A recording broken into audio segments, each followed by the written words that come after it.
exactamente eso, un juego medio ilusorio, ¿no? Ilusorio, que parezca raro, ¿cómo va a ser ilusorio esta mesa tan concreta, ¿no? Esta casa tan bella, este ambiente, este piso tan duro? No puede ser una ilusión, pero es un escenario, y aunque nos cueste reconocer, uno tiene que jugar en un escenario determinado, porque se va a desmontar este escenario. Se va a desmontar también nuestro cuerpo, se va a desmontar nuestros huesos, se va a desmontar la ropa, y vamos a quedar en cenizas y abono, ¿no? Si nos llevan a la tierra. Y por lo tanto va a ser el escenario del cuerpo que se va a cambiar, aunque nos parezca raro, y que eso va a ser así. Bueno, el contexto de esta charla es un libro que yo escribí hace algunos años, ya varios años, cuando Chile iba a participar en el Mundial de Francia. Un libro que registro las enseñanzas y la interpreto. Hice una investigación de un hombre que se llama Marcelo Bielsa, entrenador de la selección chilena, que clasificó a Chile a un mundial después de muchos años, y que fue el autor de fondo de la generación dorada, como ustedes saben. Es un detalle importante que un hombre que viene de afuera, que es argentino,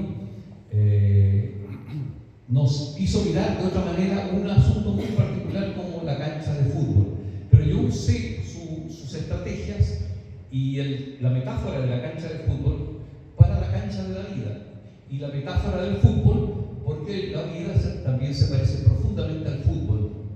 Por eso usé y me llamó tanto la atención sus métodos para cambiar la mentalidad del jugador chileno. Y ustedes saben que gracias a él, a Marcelo Bielsa, Chile, los jugadores de Chile, todos procedentes de una extracción popular muy desmedrada, ¿no? Todos vienen de poblaciones, son típicos representantes del mundo popular chileno. Los jugadores pudieron trascender sus paradigmas. En el fondo, fue Marcelo Bielsa, y ¿qué es lo que hizo? Y qué es lo que hizo también en España, y qué es lo que ha hecho ahora en Uruguay y en otras partes del mundo. En palabras modernas, ha hackeado el mindset de la nación chilena, hackeó el mindset, hackeó la estructura mental de nosotros los chilenos, y demostró, no solo comprobó, demostró que es posible convertirse de ratón en león, al punto, ¿no? El punto más señero fue que por vez primera en una competencia oficial Chile le gana a Argentina dos veces en un campeonato, primero en la clasificatoria y después 2 veces sale campeón de América, y en las 2 veces como frente a Argentina. Él ya no estaba, eso es lo interesante, ya no estaba como entrenador, pero había dejado las semillas, ¿no? Y eso es lo fundamental. Bueno, es el contexto de esta charla. Importante porque detrás está comprobadas métodos y técnicas. Obviamente mi charla también está mediada por mi propia experiencia, mis propios desafíos también en la cancha de la vida y en el juego de la vida. Esta lámina es interesante porque muestra algo que quiero también ya decir de partida. Ustedes ven ahí a un hombre que está en un enjambre impresionante de cables, en un cableado. Y yo pregunto ahí, ¿problema en el poste o en qué parte está el problema? ¿En el cableado? Entonces él pregunta cuál es el cable que hay que cortar. Y la cultura, la gente, el entorno le dice el negro.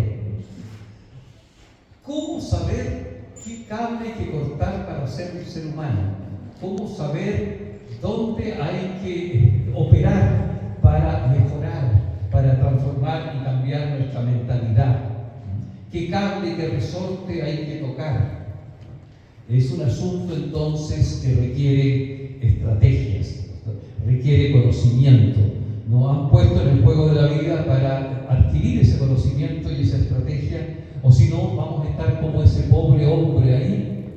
es tremendo el problema, qué cable hay que cortar. Dicho sea de paso, me gusta esta lámina porque nosotros tenemos que hacer para poder dejar el impulso animal con menos fuerza, porque somos también animales, necesitamos un recableado mental.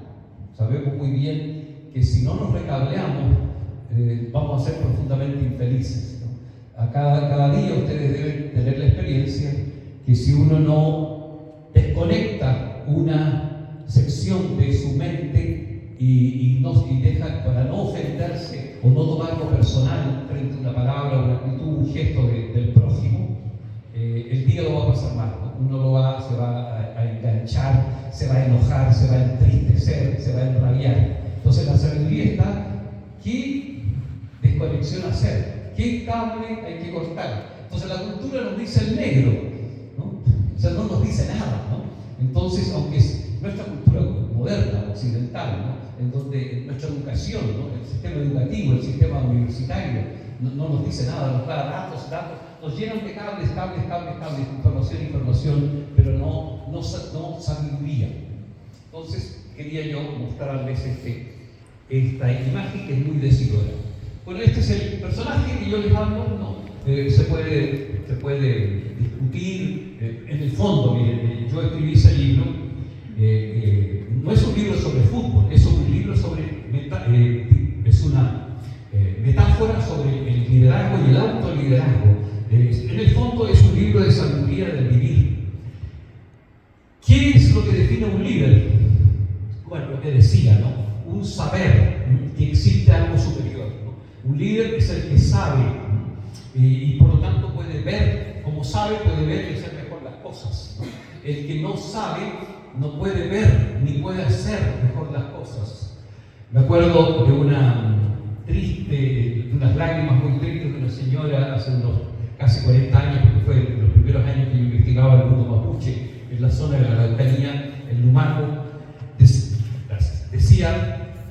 Me contaba con lágrimas en los ojos que sus dos hijos estaban presos, uno preso en Santiago y otro en la droga. Y ella comentó y reflexionó así, ¿no? Dijo, por no saber, los Punyechen, los dioses, los Punyechen, lo abusan a una, ¿no? Lo abusan a uno, ¿no? Y con lágrimas, ¿no? Se sentía profundamente que por ignorancia de sus hijos estaban en esos malos pasos de Santiago, ¿no? Por no saber, los Punyechen, los dioses, la abusan a uno. Y fíjense la palabra, ¿no? El abuso, ¿no? El abuso de los dioses. Los dioses nos abusan cuando no sabemos, porque simplemente nos tratan como conejillos, como ratas de laboratorio para su energía, para succionar la energía. Por eso es otro tema, ¿no? Que hay depredadores cósmicos según la composición mapuche. Será materia de otra charla. Entonces, un líder lo define también su compromiso, y el primero es una pasión por conquistar con y para los otros. A Bielsa lo llaman el loco por lo apasionado que es, ¿no? Bielsa, y por lo comprometido. Pasión y compromiso van tan de la mano. Cuando vino a Chile, a pesar que ganaba un sueldo de por lo menos $1,500,000 mensuales, él vivía en el estadio, ¿no? Vivía en un pequeño departamentito en Puerto Durán, ¿no? Y tenía un auto muy simple, ¿no? Un Tida, ¿no? un Nissan Tida, del pueblo. Entonces, apasionado por lo suyo, no quería saber de hoteles y otras cosas, sino de fútbol, su pasión. Léase flores, léase piedras, léase mar. La pasión, ¿no es cierto?, la define cada uno en su llamado. Y la pasión lleva un compromiso, ¿no? Este hombre es un enamorado, pero absoluto de lo que hace, ¿no? ¿Y cuál es el beneficio que tiene cuando uno se enamora profundamente de algo? El beneficio es que ese algo, ¿no? Las zapatillas, ahora que estoy viendo las bellas zapatillas aquí delante, si uno ama el calzado, si uno ama, qué sé yo, la moda, una corbata o una peluca, el color tuyo, o los lentes, si uno ama la óptica, lo que sea que uno ame, el beneficio que tiene ese amor las flores, ¿no?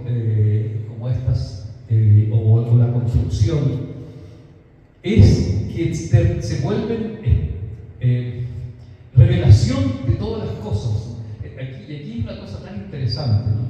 No importa lo que uno ame, porque si uno ama y se compromete apasionadamente, como este hombre por el fútbol, él ama la pelota, da lo mismo, lo que sea. La pelota, ¿no? El camión, los autos, el césped, la ingeniería, ¿no? Qué sé yo, la gastronomía, te va a devolver la visión oculta del mundo, llamémosle así. Te va a devolver el significado o la estructura de la realidad. Y es muy lógico porque este reloj es parte de un todo. O sea, la parte mínima, lo mínimo, contiene como una maqueta el secreto del todo, ¿no? Lo sabemos. Un átomo, un simple átomo, un tan diminuto átomo, es el reflejo del macrocosmos, del universo, ¿no? Del universo entero, de los soles, de las estrellas. Entonces, allí viene el beneficio. Pero para eso hay que volverse loco, como este hombre. Alguien decía que una persona que es incapaz de volverse loco o loca, no puede comprender el mundo en su totalidad, ¿no? Claro, porque no pone toda la energía para entender algo, para comprender algo. Solo el que se vuelve loco no puede comprender realmente el mundo. Y se requiere un tipo de fe muy lúcida, ¿no? Para volverse loco hay que tener mucha fe en algo, ¿no? Profunda fe en algo. Y el que finalmente que tiene fe transforma la realidad, aunque sea, no importa en lo que sea. Miren, una de las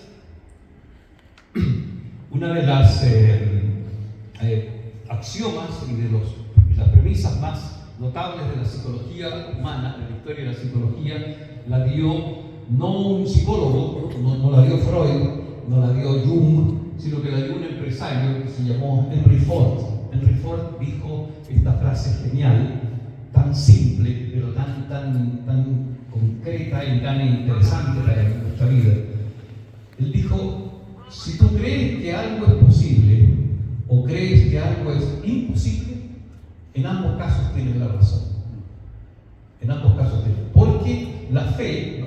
El tipo de fe lúcido y potente por algo, es alumbra el camino y transforma lo duro en blando, lo blando en duro, lo oscuro en luz, etcétera, etcétera, ¿no? Lo invisible en visible, y ahí viene lo interesante, ¿no?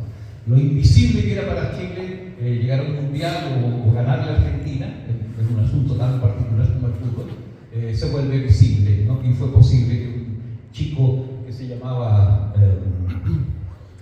el nombre que hizo el gol Argentina, Orellana, gracias, desconocido, ni siquiera estaba en la generación dorada, hizo visible que era posible meterme y ganar la Argentina.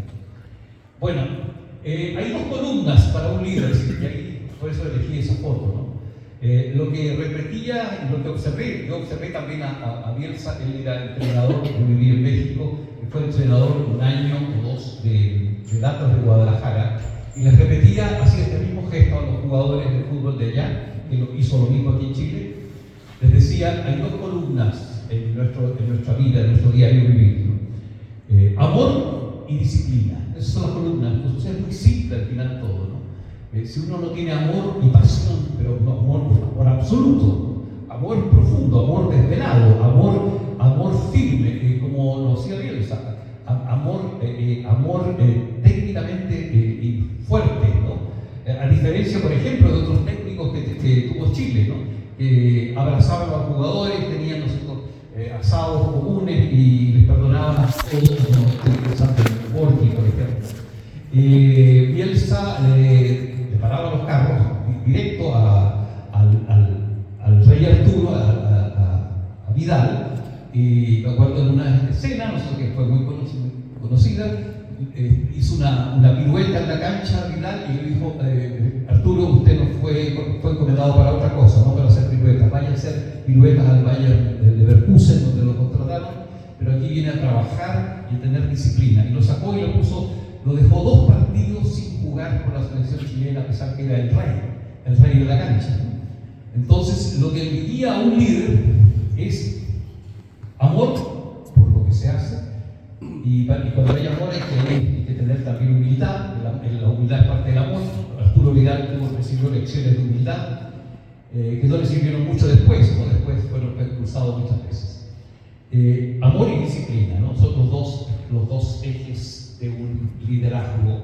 Y como nuestra charla, el énfasis es el autoliderazgo, obviamente que es válido absolutamente para eso. Aquí resumo en esta lámina 3 factores fundamentales que Bielsa aplica en el juego de la cancha, pero que nosotros podemos y debemos aplicar en el juego de la vida. Él le llamó políticas de riesgo sistémico. Él aplica eso. Es decir, lo que le preocupa a este hombre, ¿no? Un poco esto lo sabe, él es un estudioso del fútbol, pero como parte del juego de la vida. Un equipo y una persona gana. Esto es bien interesante, ¿no? Si uno logra minimizar, no la va a poder anular ni superar la ley de la entropía. La entropía es esa ley la segunda ley de la termodinámica, de la degradación de la energía, ¿no? Que todo tiende al caos, todo tiende al desorden, todo tiende a la inacción, todo tiende al derrumbe. Hay que convencerse de eso, nos cuesta entender eso, ¿no? Pero es así, ¿no? El universo, el Sol tiende a enfriarse, en unos millones de años más, el universo está expandiéndose, otros también, pero tuvo en otras remotísimas épocas una concentración, pero ahora está en la fase de expansión, y todo tiende a la muerte en el fondo, ¿no? Todo tiende a la disolución, al caos. La segunda ley de la termodinámica dice que si uno enciende un cerillo, un fósforo, es prácticamente infinitamente imposible, o hay una posibilidad muy remota que todas las moléculas de ese cerillo, de ese fósforo, se recompongan y se vuelvan a convertirse en fósforo una vez quemado, ¿no? Entonces es inexorable la muerte, ¿no? Entonces, lo que tenemos que hacer es minimizar los efectos de la ley de la entropía. Aquí varios de ustedes son ingenieros, como el anfitrión sabe muy bien eso. Y para eso, Bielsa creó un sistema. Algunos elementos son estos, ¿no? Que me parece importante señalarlos. Él decía que hay que tener miedo movilizador. Ese miedo movilizador. No confiarse. Vale decir, nunca creerse que uno ya la hizo. Siempre pensar que es temporal el pequeño éxito que tenemos, ¿no? Que siempre pensar que es casi fortuito que estemos felices, ¿no? Siempre tener, pero no el miedo que nos reduce, nos rebaja, sino un miedo, diríamos, bastante pariente de la humildad, que todo en el fondo es por gracia, ¿no? Que estamos aquí porque todavía la serpiente del mar, Kaikai Filú, ¿no? Está en reposo y tenemos la gracia de estar aquí, está sereno el mar, ¿no? Pero en cualquier momento, lo sabemos muy bien los chilenos, esto se puede embravecer y puede desaparecer toda la costa chilena, ¿no? Entonces, siempre hay que tener dice él, temor al rival, a la calidad del rival, y que en el fondo el rival sería la circunstancia de la vida. No confiarse, en el fondo pone el énfasis en no confiarse. El otro factor para jugar el juego de la vida es acople y asistencia solidaria, ¿no? O sea, trabajo en equipo, acoplamiento y asistencia, es decir, trabajen en pareja, cúbranse las espaldas en la cancha, ¿no?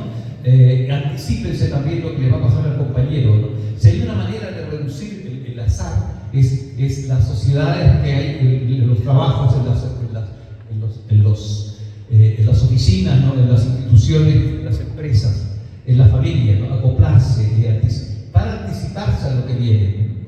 Y un tercer factor, y es el que más le gusta a Bielsa, es protagonizar el juego, ¿no? Ir por lo óptimo, no mezquindad, ¿no? Decía un adagio japonés, del Bushido japonés, en el libro de Hagakure, ¿no? El libro de los samuráis, tiene un principio tan interesante, un antiguo samurái que decía, un sabio decía: el que llega demasiado lejos no se ha equivocado, no se equivoca. El que llega al extremo de algo, el que lleva al máximo su fanatismo, su locura, ¿no? Su pasión por algo, no se equivoca. No se equivoca, porque se le revelan muchas cosas, mucho más allá de lo que estábamos hablando del objeto de su pasión, ¿no? Entonces, protagonizar e ir por lo óptimo, no mezquindar, no mezquindar. Esos son los principios de Bielsa, ¿no? Ser mezquino en la cancha no es pase seguro al fracaso y al olvido y a la derrota, no mezquindar, ir por lo, decía él, yo prefiero, y ahí viene, no hay mejor control del juego, y aquí está la frase fundamental, no hay mejor control del juego y del destino que protagonizarlo. Interesante eso, ¿no? No hay mejor manera de vivir, ¿no? Que protagonizar su propio destino, ser protagonista de tu propia película. Si abandonas tu película y se la dejas a que otro el destino o el azar te la maneje, vas a perder inevitablemente, ¿no? ¿Por qué Bielsa es tan alabado y por qué también tan criticado? Porque nunca va a jugar a la defensiva, ¿no? Nunca va a poner jugadores para que logren un empate, ¿no? Aunque sea pequeño el equipo, modesto el equipo, que tenga jugadores de baja paga, ¿no? Y eso es lo hermoso del fútbol, porque un equipo modestísimo, con un plantel en cuanto a valorización de los jugadores muy pobre, puede ganarle al Real Madrid, puede ganarle a Argentina, ¿no? Puede ganarle a Inglaterra o Alemania. Entonces, ahí está el fútbol, ¿no? Y esto se conecta con un principio de Pablo Picasso, un pintor que prácticamente fundó la pintura y la plástica en el siglo XX. El famoso español Pablo Picasso, él decía, tenía un lema: para llegar a Monaguillo, decía él. Monaguillo, ustedes saben, es el sacristán. Para llegar a ser sacristán, yo fui sacristán, también debo haber sido sacristán. Monaguillo, hay que tirar a papa, hay que optar a ser papa, ¿no? Porque si uno no opta a ser pontífice papa, ni a la entrada de la iglesia vas a llegar, ¿no? ni para barrer la iglesia, ¿no? Entonces jugar con el tejo pasado, decía Bielsa, ¿no? Optar, no mezquindar. Entonces todo esto se puede aplicar a nuestra vida cotidiana también, ¿no? Este es el sistema que minimice, ¿no? Lo que es el principio, un sistema que minimice la ocurrencia del azar no deseado, y amortigue las humanas consecuencias del error.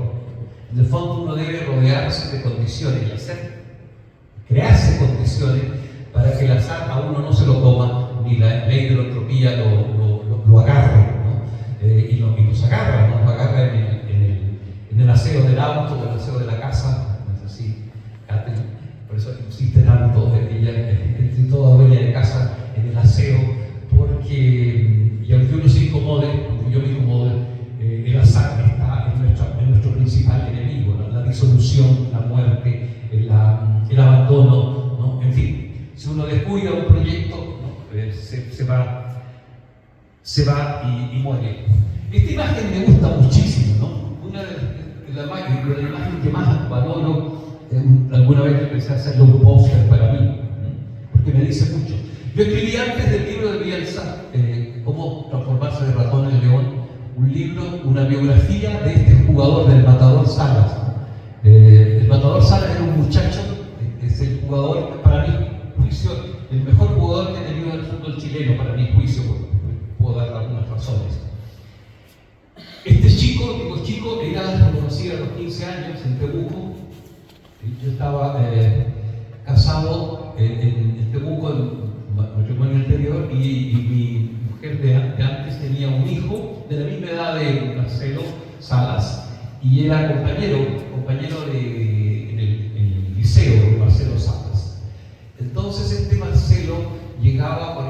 ejemplo, los días domingo, a las 6 de la mañana yo venía llegando de Santiago de una reunión y lo veía tocando la puerta de mi casa, preguntando por mi hijastro en ese momento.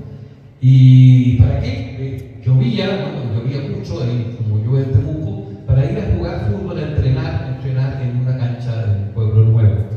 Mi hijastro a veces le decía que sí, que más tarde no iba, se quedaba durmiendo. Y bueno, él iba a la cancha el día domingo con un sacrificio profundo, porque amaba, y ahí está la actitud de Marcelo Sala. Entonces, ¿qué quiero mencionar con esto? Aquí se juntaron dos muy interesantes, yo diría, arquetipos que para nosotros pueden servir profundamente como modelos para interiorizar estos arquetipos. Estos dos personajes que se llaman Marcelo Bielsa y Marcelo Salas, curiosamente ahora se llama Marcelo, y curiosamente Marcelo significa pequeño martillo, ¿no? En italiano, ¿no? Interesante, Marcello. Estos dos personajes se los propongo como arquetipos personales, incorporarlos dentro de uno. El sabio y el estratega, que sería Marcelo Bielsa, ¿no? Que está dentro de nosotros, un sabio y un estratega, y un guerrero, un hombre de acción, un hombre que no se rinde, como Marcelo Salas, ¿no? De origen mapuche, porque él hice este libro, él se llama Marcelo Salas Melinao. Bueno, me pasó con ese libro también algo desagradable, como después me pasó con el mundo mapuche. Pero pagué unos costos por escribir un libro que ensalzaba a Marcelo Salas. Él me demanda por ese libro, ¿no? Porque era muy joven, era muy inmaduro, y todo lo que se vendió mucho, es el libro más vendido en mi vida, y fue para su bolsillo, ¿no? Bueno, pero no me importa porque yo tenía que hacer lo que tenía que hacer. Pero lo admiro profundamente, ¿no? Como futbolista, como jugador, ¿no? Su actitud en la cancha. Entonces, eso es el mensaje de esta lámina, ¿no? Incorporar estos dos arquetipos, el espíritu guerrero, ¿no? de lucha, de trabajo, de pasión, de fuerza, de no rendirse nunca, con la sabiduría estratégica del hombre mayor, del sabio, de la mujer sabia, de la anciana, ¿no? Y en comunicación virtuosa con el entorno, con el equipo, ¿no? Que está detrás, tan rondido. Aquí lo central no es tanto, en el juego de la vida, no es tanto la preocupación por en qué estadio vamos a jugar, con quiénes vamos a jugar, ¿no? Eso no es la preocupación que uno debe tener. ¿En qué medio voy a estar? ¿Cuánto me van a pagar? ¿Quién va a ser mi jefe? No importa nada eso, ¿no? Importa los arquetipos que yo tengo adentro, la sabiduría estratégica y el espíritu, el valor, el punch guerrero.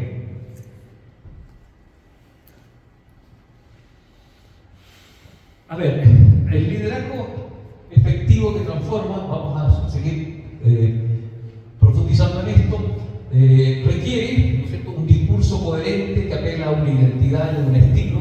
Si hay algo que nos dejó como legado, deja como legado a este personaje, es que creó un estilo, una identidad.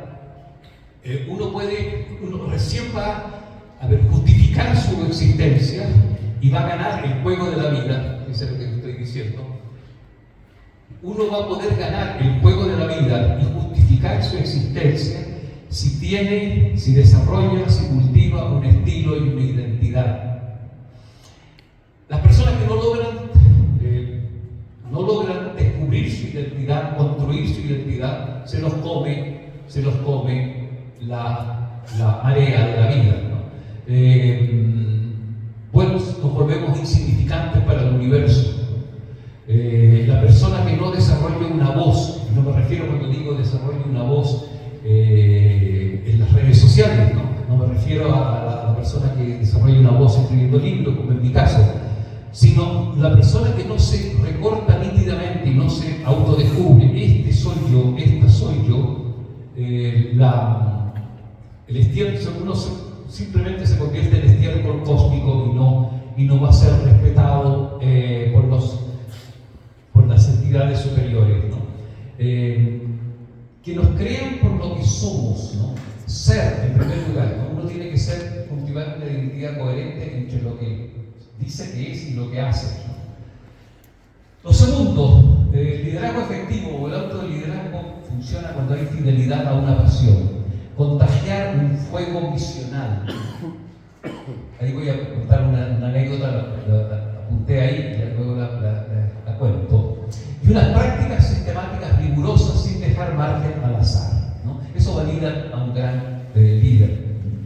Esas tres prácticas: un discurso coherente con uno mismo, una identidad fuerte, un estilo propio, fidelidad a una pasión, a un fuego misional y unas prácticas rigurosas o unos ritos que uno debiera incluir en su vida. Les quiero contar, dado que la presentación fue más cargada para mi trabajo con el mundo de la composición mapuche, les quiero contar una anécdota que viví hace muchos años en la alta cordillera, en Curarrehue, en Reigolí se llama el lugar, ¿no? Una comunidad indígena muy lejana, muy apartada en ese entonces, limítrofe con Argentina.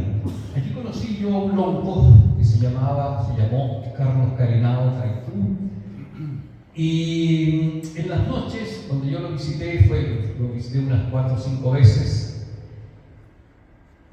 después de encerrar los animales y de reunirnos ahí en su ruca, en su fogón, en el suelo, obviamente, con unos troncos encendidos, y matear ahí largamente hasta largas horas de la noche, antes de meternos en los pellejos que ahí tenía de cuello de oveja, muy calientitos. Yo tenía en ese momento una disyuntiva. Yo lo pasaba mal haciendo clases de filosofía a unos chicos, hijitos de papá, ¿no es cierto?, y de mamá, en un colegio bien pagado en Temuco, ¿no? En La Salle se llamaba.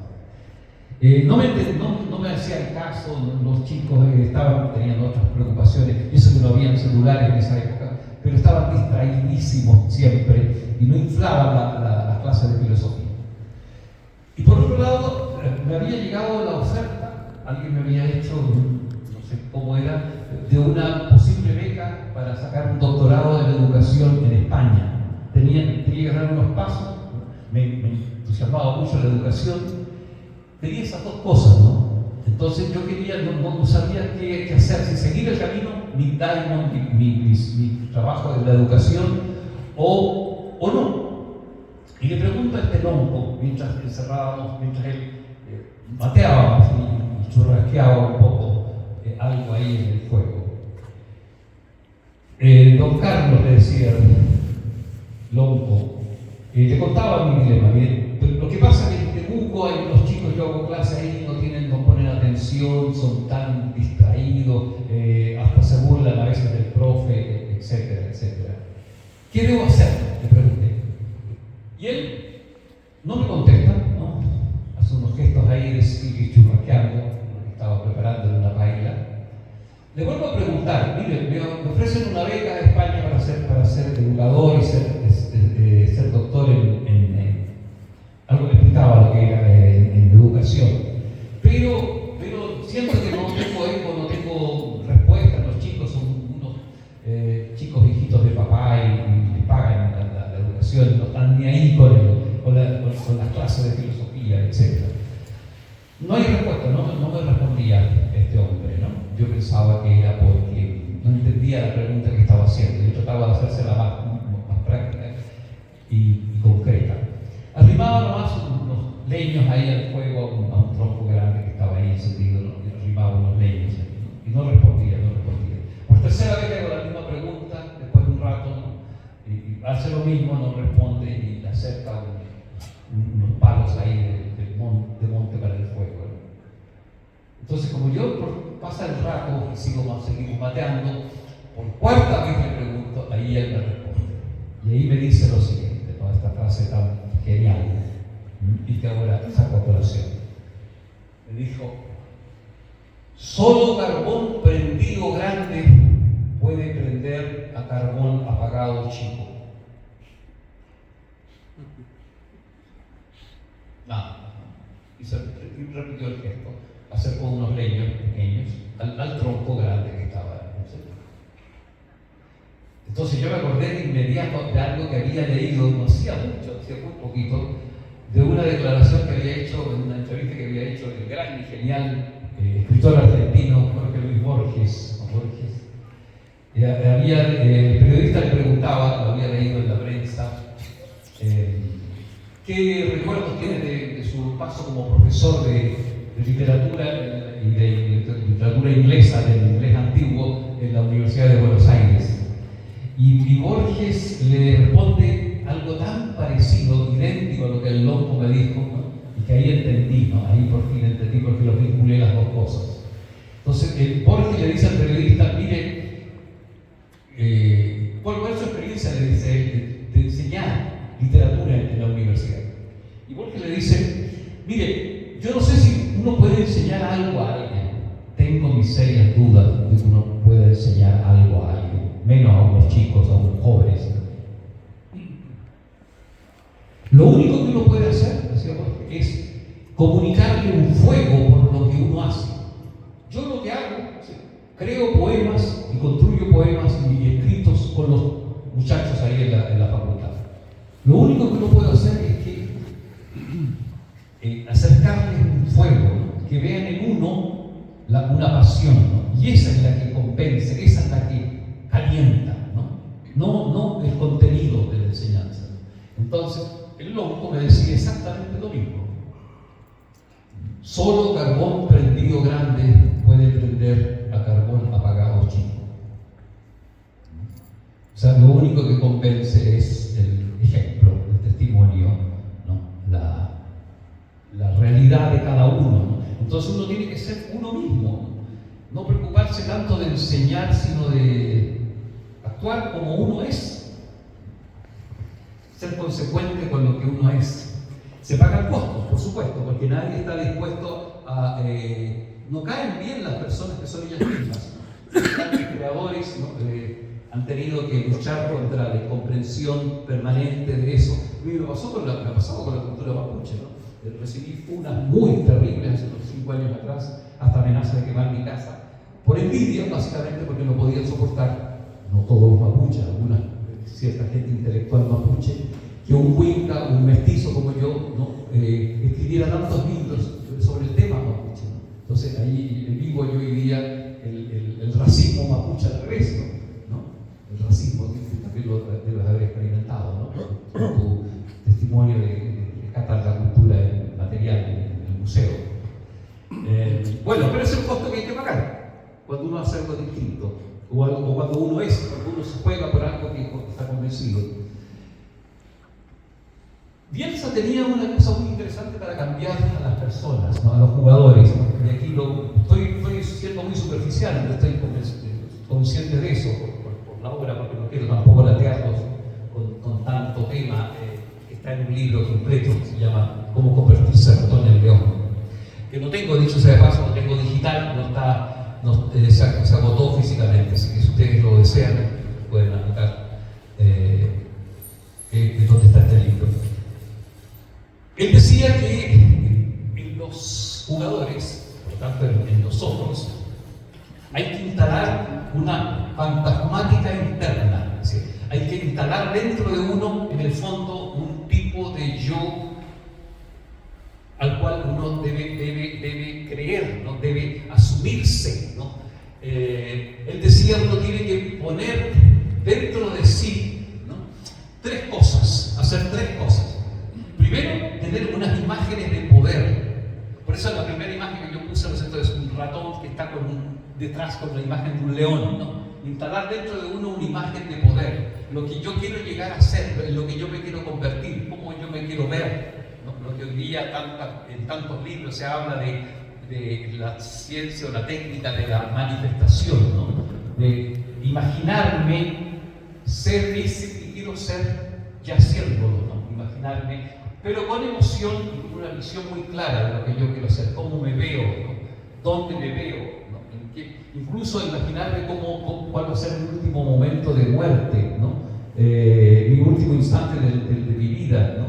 Dónde me quiero mover, cómo me quiero comportar, ¿no? Imágenes de poder. Entonces el jugador tiene que pensar que es mucho más de lo que cree él, la falsa creencia que tenemos de que somos limitados, pobres o con pocos recursos. La falsa creencia que tiene Chile de que es un país pobre, ¿no?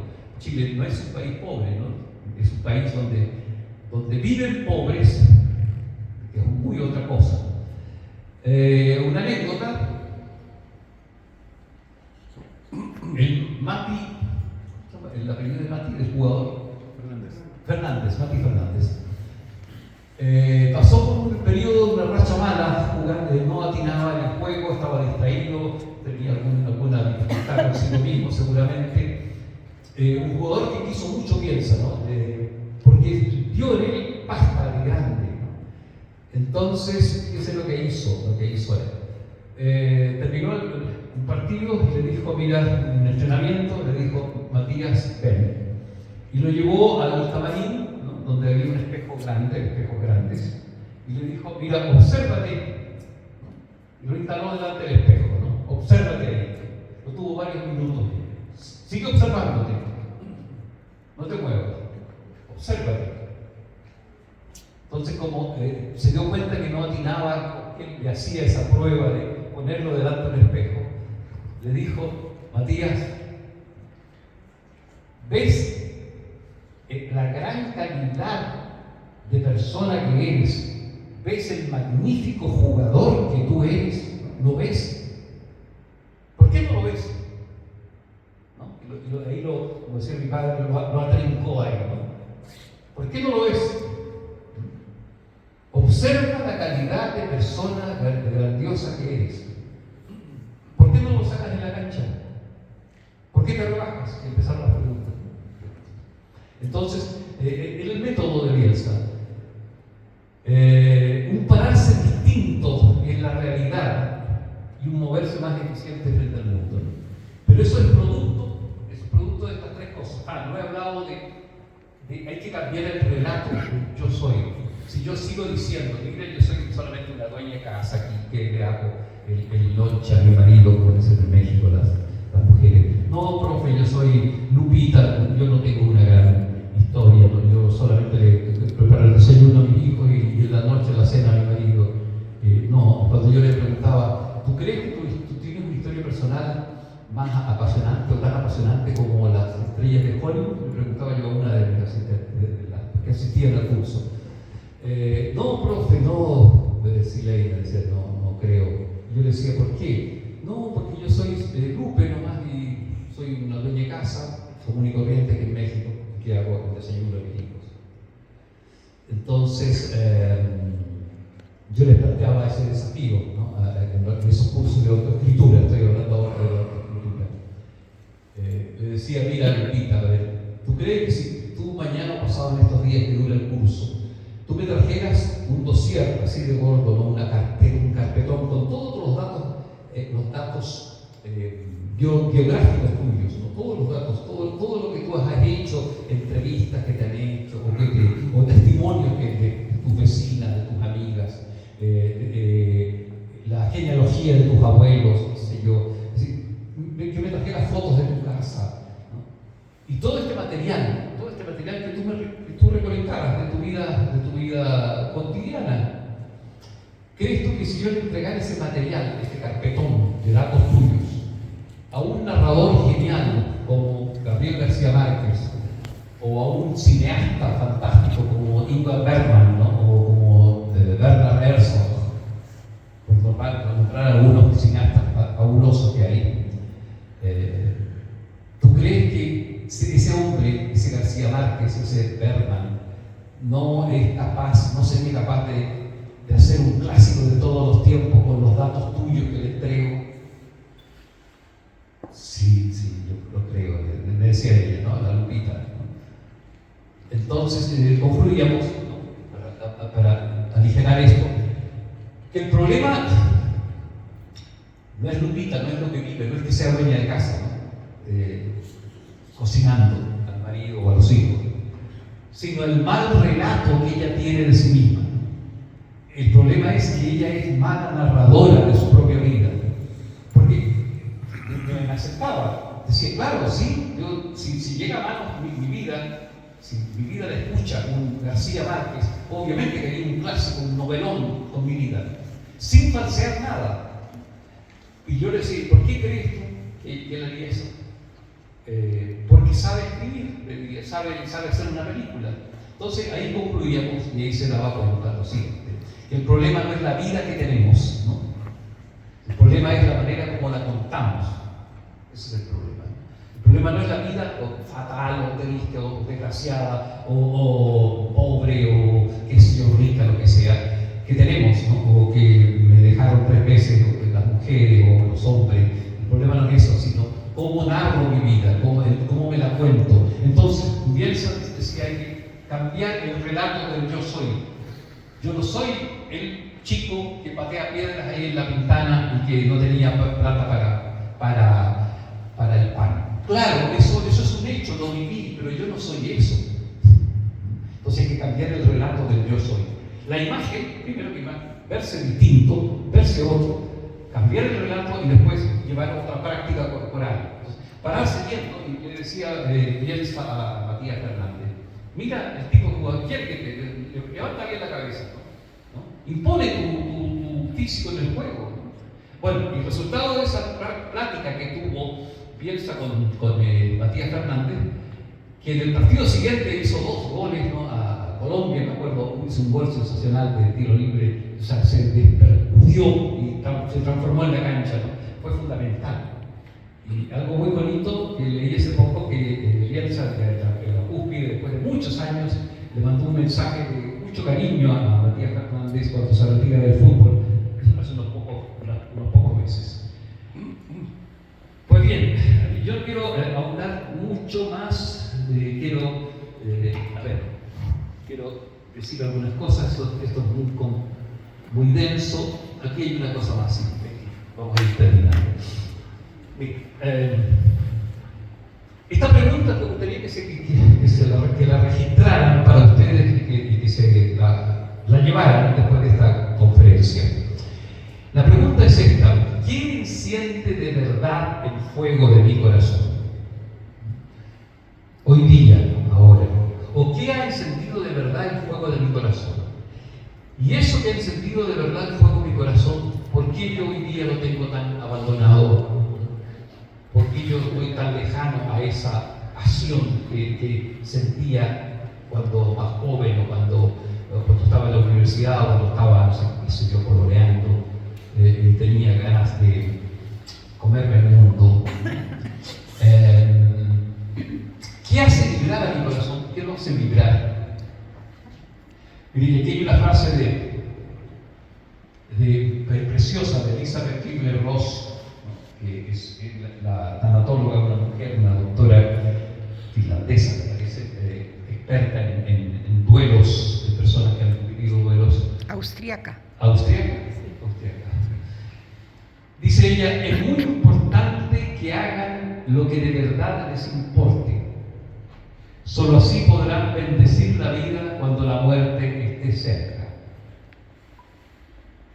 Y está cerca, aunque uno tenga aquí, ¿qué edad tienes tú? 22 años. Está cerca de la muerte. ¿Sabes por qué?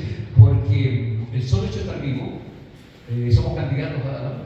Por el solo hecho de estar vivo. Porque la materia orgánica que somos tiende a volverse inorgánica, tiende a volverse a su estado anterior. Entonces está cerca, dice Carlos Castaneda, un actor peruano-mexicano, que nos está siempre soplando aquí en la oreja izquierda, y nos está diciendo: mira, aprovecha el día porque no te he tocado todavía, siempre está aquí, ¿no? Entonces tiene mucha importancia esta palabra de Elizabeth Kubler-Ross, ¿no? A mí me llega particularmente porque no hace mucho, 2 años y medio, la muerte entró a mi casa, entró a mi mesa, entró a mi cama. Entonces vi la muerte muy cerca, ¿no? Mi difunta mujer, después de 2 horas de estar fallecida, la vi en la morgue y era casi una momia egipcia, ¿no? En 2 horas se había consumido, se había reducido, pero pequeñísima, más pequeña que mi madre cuando muere, que tiene 98 años, ¿no? Su cuerpo era su cuerpecito más pequeño. Entonces está muy cerca nuestro, y viene y opera rápido, ¿no? Y nos podrimos rápido, ¿no? Nuestro cuerpo se va a deshacer por la ley de la entropía. Es muy importante que hagan lo que de verdad les importe. Solo así podrán bendecir la vida cuando la muerte esté cerca. Elizabeth Kubler-Ross. A ver, para terminar, aquí hay una lámina, no era la última, pero un resumen, una lámina resumen. Los líderes y gestores necesitan aprender a creer en sí mismos, autoestima, ¿no es cierto?, antes de poder incentivar e inspirar a otros a que crean en sí mismos. Obviamente, ¿no? Si Bielsa no se creyera el cuento de que él es un gestor que moviliza voluntades, ¿qué voluntad va a movilizar en otros? El principio de autoliderazgo es este: solo la persona que sabe lo que quiere, aquí viene, son preguntas de fondo, ¿no? Solo la persona que sabe lo que quiere puede buscarlo enérgicamente. Solo quienes han puntualizado sus debilidades pueden superarlas. Yo tengo una comunidad digital que se llama Gimnasio del Alma, en donde, entre varias otras cosas, vamos registrando nuestras debilidades, nuestras áreas flacas, emocionales sobre todo, para superarlas, para primero identificarlas, observarlas y poder superarlas. Si estás en el negocio de guiar destinos, ¿no?, si somos maestros, profesores, etcétera, o gerentes, ¿no?, es sensato que comiences por la guía del tuyo, ¿no? Entonces, y aquí viene el resumen. Es preciso hacer una inversión personal de un viaje introspectivo. ¿Quién soy? ¿A dónde voy? ¿A qué voy? Cuando veníamos para acá anoche en el bus con Catherine, mi esposa, me preguntaba, a ver, ¿a dónde voy y a qué voy? Muy importante saber, siempre cuando uno llega o va a hacer un simple viaje, una simple visita, determinar qué representa uno, qué influencia quiero tener, ¿no? Fíjese, ¿a qué Dios sirvo? ¿No? ¿Yo sirvo al Dios dólar o al Dios de la amistad? ¿Sirvo al Dios, no tiene por qué contraponerse, entre paréntesis, ¿no? ¿Cuál es mi Dios? ¿Mi Dios es la mujer? ¿Mi Dios es la comodidad? ¿Cuál es el Dios al cual sirvo, ¿no? Es mentira que yo sirva al Dios único y trino. ¿Por qué no le doy la importancia a eso? ¿Cuál es el peso de mis sueños? Son las preguntas clave. Son preguntas clave del Gimnasio del Alma, de esta comunidad digital que realizo cada semana. Se juntan personas de varias partes del mundo y trabajan durante 2 horas. ¿Qué peso y valor he decidido darles a mis sueños? ¿O solo son para entretenerme un rato? Elige cómo quieres ser recordado. Hay un ejercicio, varios ejercicios que hacemos al respecto. ¿Cómo quiero ser recordado? ¿Quién quiero que me recuerde? ¿Y por qué no me empiezo a recordar yo mismo en primer lugar? Apreciarse a sí mismo como persona con talento. ¿Tengo confianza en mis propias capacidades? Lo preguntan.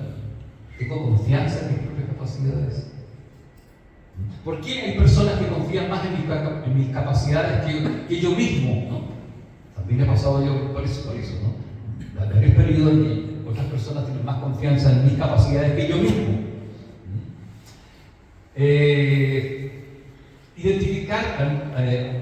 Identificar qué dispongo y qué tengo a favor. Eso es muy interesante. Hacer un FODA, ¿no? ¿Qué es lo que dispongo y tengo a favor? ¿Qué tengo delante? Identificar las fallas que me impiden la realización de todo mi potencial, etcétera, etcétera. Las debilidades que se manifiestan con tendencias habituales. Y una última pregunta, ¿no? Tengo un sistema de monitoreo, de automonitoreo y un hábito de actualización diaria de todo lo anterior. O sea, me reviso quién soy, qué quiero, cuáles son mis sueños, cómo los honro, ¿no? Tengo un sistema de revisión diaria.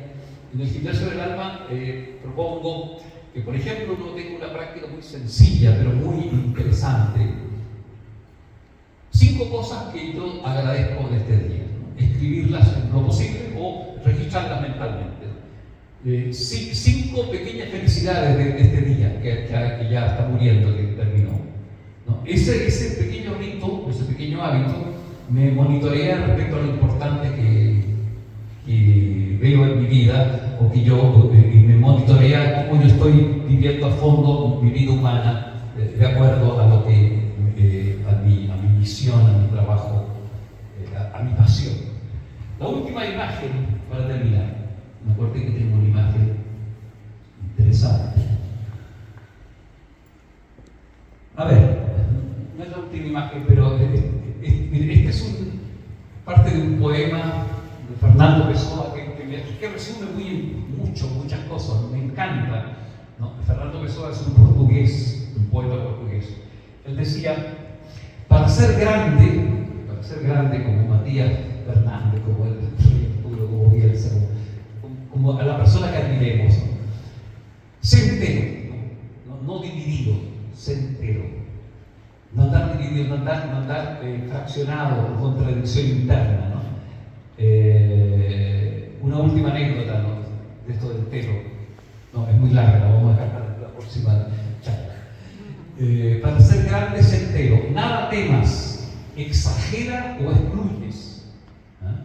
Siempre será conveniente ir demasiado lejos. Eso lo agregué yo, ¿no? Lo que hablábamos de, no sé mucho, de los samuráis, ¿no?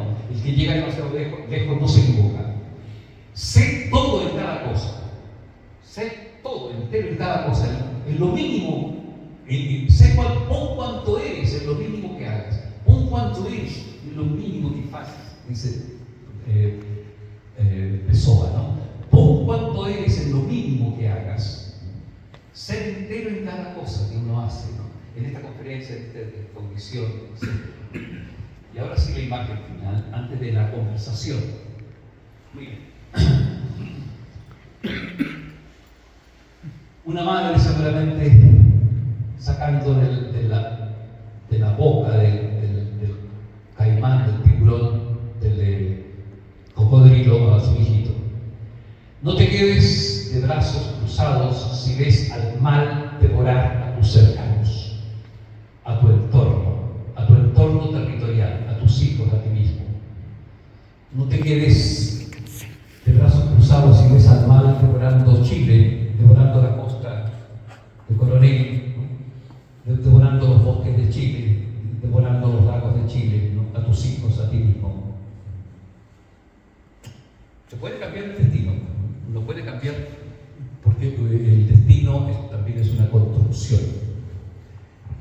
Bien, muchas gracias. Invito a que conversemos sobre alguna pregunta.